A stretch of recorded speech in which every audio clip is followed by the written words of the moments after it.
మీ మొక్కల్ని ఈ పిండి నల్లి పట్టి పీడిస్తుందా? అయితే వంటింట్లో దొరికే వస్తువులతో ఒక పవర్ఫుల్ మెడిసిన్ చేసి వీటికి స్ప్రే చేసి చూడండి. 100% రిజల్ట్ అయితే ఉంటుంది.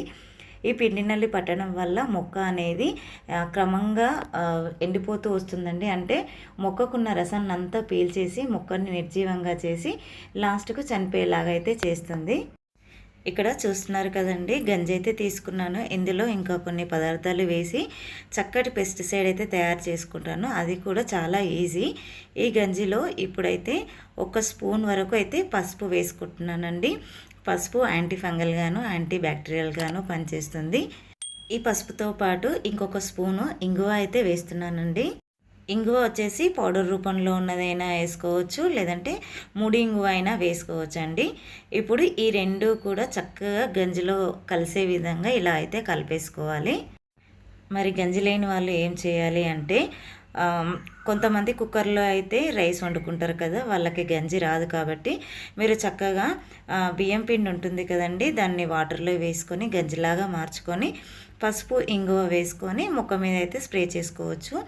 గంజి వేడిగా ఉన్నప్పుడే స్ప్రే చేయకూడదండి, పూర్తిగా చల్లారిన తర్వాతే స్ప్రే చేయాలి. ఈ గంజిని మనం మొక్కల మీద స్ప్రే చేయడం వల్ల పెస్టిసైడ్గా ఉపయోగపడుతుంది. అలాగే మనం చక్కగా మొక్క మొదట్లో కూడా పోసుకోవచ్చండి, చక్కటి ఫెర్టిలైజర్గా కూడా ఉపయోగపడుతుందండి. ఈ గంజిలో అనేక రకాల సూక్ష్మ స్థూల పోషకాలు అయితే ఉంటాయండి. ఇది మన మొక్కలకు ఇవ్వడం వల్ల హీల్డ్ కూడా చాలా చక్కగా వస్తుంది. ఇంగువ పసుపు అనేది వేడిగా ఉన్నప్పుడే గంజిలో అయితే వేసేసుకోవాలండి. చల్లారిన తర్వాత అయితే చూస్తున్నారు కదా, చక్కగా మొత్తం కూడా కలిసిపోయింది. ఈ గంజిని చక్కగా వడకట్టి స్ప్రేయర్లో అయితే వేసుకోవాలండి. ఎందుకంటే గంజి వార్చినప్పుడు అన్నం మెతుకులు అయితే పడుతూ ఉంటాయి కదా, అలానే వేసామంటే స్ప్రేయర్కి అడ్డం తగిలి స్ప్రేయర్ అయితే పాడవుతుంది. చూస్తున్నారు కదా, ఇలా చక్కగా అయితే వడగట్టేసుకుంటున్నాను. దీంట్లో ఎలాంటి వాటర్ అనేది అయితే మనం కలపకూడదండి. ఇలానే స్ప్రే చేస్తేనే చక్కటి రిజల్ట్ అయితే ఉంటుంది. ఇక్కడ గోంగూర మొక్కకైతే చూడండి ఎంతలా పిండి నల్లి పట్టేసిందో. ఈ మొక్కలకే కాదండి, మన గార్డెన్లో ఉన్న అన్ని రకాల మొక్కలకైతే ఈ ఎండాకాలంలో పిండి నల్లి సమస్య అనేది ఎక్కువగా అటాక్ అవుతూ ఉంటుంది. మందారం మొక్కలకి అలాగే టమాటా మొక్కలకు కూడా చాలా విపరీతంగా పట్టేసి మొక్క అనేది చనిపోయేలాగా చేస్తుందండి. ఇలాగా మనము తయారు చేసుకున్న గంజి మొత్తాన్ని కూడా మొక్క మొత్తం తడిసే విధంగా గట్టిగా ఫోర్స్ తోటి స్ప్రే చేయాలండి. అలా స్ప్రే చేయడం వల్ల మనకి పిండి నల్లి అనేది లోపల అనేది ఒకలా ఉంటుంది, బయట తెల్లటి పదార్థం అనేది దానికి కవచంలాగా ఉపయోగపడుతుందండి. చూస్తున్నారు కదా, పక్కన ఒక మొక్క అయితే చనిపోయిందండి. పిండి నల్లి అనేది ఎక్కువగా పట్టినప్పుడు మొక్కలో ఉన్న రసాన్ని అంతా పీల్చేసి మొక్కని నిర్జీవంగా చేస్తుందండి. అలా చేయడం వల్ల మొక్క అనేది చివరికి ఇలా చనిపోతుంది. ఈ మిల్లీ బగ్స్ని ఎక్కువ రోజులు మన మొక్క మీద అలానే ఉంచేస్తే స్కేల్ బగ్ లాగా అయితే మారుతుందండి, మారి మొక్క చనిపోతుంది అన్నమాట.